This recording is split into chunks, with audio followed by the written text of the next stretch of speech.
RCF.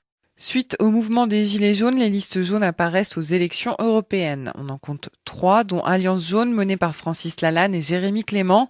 Chef d'entreprise à Château-Renard, c'est un gilet jaune engagé de la première heure.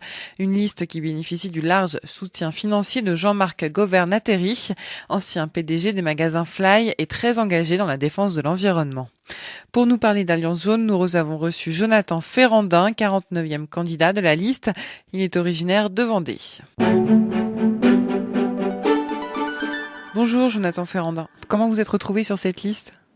Alors tout simplement, depuis le 17 novembre, j'ai investi un rond-point. Après le 19 novembre, j'ai investi un péage. J'ai ouvert un péage, j'ai fait une opération péage gratuite avec diverses actions en Vendée. Et le dialogue était bloqué un peu partout, malgré ma montée à l'Assemblée nationale, la venue de députés en Vendée. La solution n'évoluait pas et en discutant longuement avec Jérémy Clément, les revendications que j'avais moi-même personnelles se rapprochaient énormément de ce que M. Clément essayait de faire. D'où on a commencé à décider de faire l'aventure ensemble.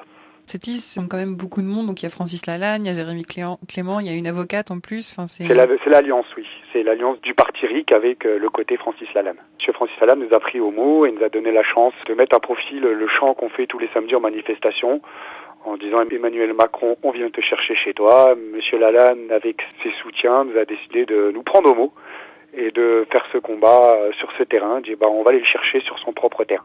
Et si on va peut-être un peu plus sur les idées, qu'est-ce que vous proposez vous dans votre programme ? Ce qui m'a attiré réellement et c'est notre cheval de bataille, c'est le RIC déjà. Donc nous on a décidé de l'instaurer en interne. Donc on va le faire au niveau de nos députés, si on a la chance d'avoir des députés qui sont élus le mois prochain. Donc en fait, les lois que devront voter nos députés européens nous seront transmises à nous, les colistiers, et on fera des permanences afin de faire voter les citoyens. Et on retransmettra à notre député qui fera ça à la proportionnelle. Pour un exemple, si on a 1 million de votants dans nos permanences qui vont venir voter, si 10% votent pour, 90% votent contre, si on a 10 députés à l'Assemblée, à l'Europe, il y en a un qui votera pour et 9 qui voteront contre. On restera de manière proportionnelle et ça, nous, on veut être les garants de la neutralité.